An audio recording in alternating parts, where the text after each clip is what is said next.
Hello students, let us carry on with Act 4 Scene 1 from line number 362 onwards. We saw that Sherlock was about to leave the court because he felt that he is not going to gain anything by being over there in the court. But Portia stops him and she says, Tarry Jew, tarry means wait Jew, the law hath yet another hold on you. It is enacted in the laws of Venice.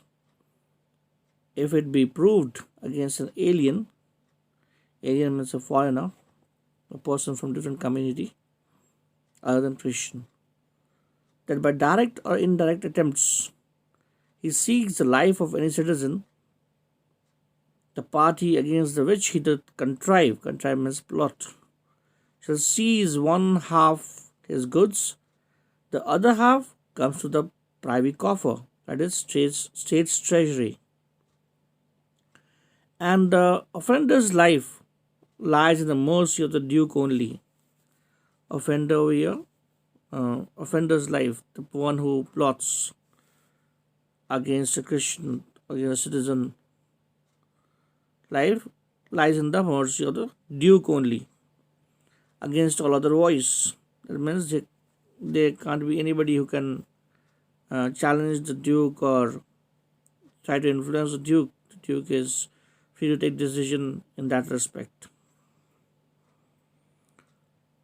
As he says that in which predicament, I say predicament means over here the situation, I say you standest, for it appears by manifest proceedings, as by clear evidence, that indirectly or indirectly too thou hast contrived, that is, thou hast contrived means you have plotted against the very life of the defendant. Defendant over here is Antonio, of course. And thou hast incurred, you have invited the danger formerly by me rehearsed, or mentioned. Rehearsed means mentioned. Down, therefore, and beg mercy of the Duke. She asks Sherlock that you go down on your knees and beg mercy for your life from the Duke. So over here, Portia has made Sherlock known to a law of Venice, where he finds himself in great difficulty. Cristiano is extremely happy and he comments that beg thou hast made that thou mayest have leave to hang thyself, and yet thy wealth being forfeit to the state, thou hast not left the value of a cord. So he means to say over here that you must request permission to hang yourself, but even then, as your wealth is taken away as a penalty by the state, you don't have money even to buy a rope. Therefore, thou must be hanged at the state's charge. That is, you must be hanged at the expense of the state. Duke, in the meanwhile, says that thou shalt see the difference of our spirit. I pardon thee thy life before thou ask it. It means to say that so that you may see the difference between our and your spirit, a Christian and Jewish spirit. I forgive you your life even before you ask for it. Then he says, for half thy wealth it is Antonio's. I can't help it. But the other half, which comes to general state, that is the state's treasury, I may merely impose a fine instead of taking the half of your property if you show a little bit of humbleness.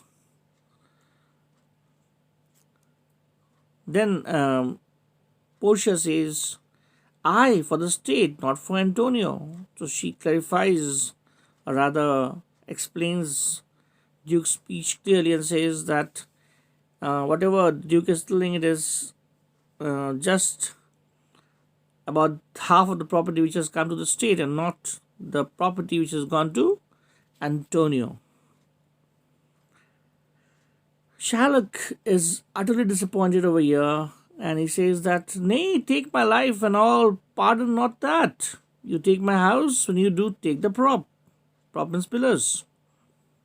You say that, "Take my life and everything, do not pardon me my life, when you have taken away the pillars that supports my house."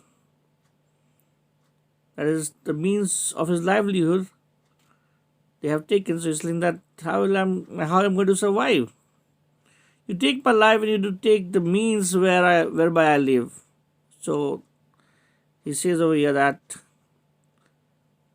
when you have taken away the means by which I live, you have actually taken my life. Portia then says, "What mercy can you render him, Antonio?" She rather asks Antonio, and Cristiano again comments and says that "Halter gratis, nothing else, for God's sake." Okay, we'll continue the next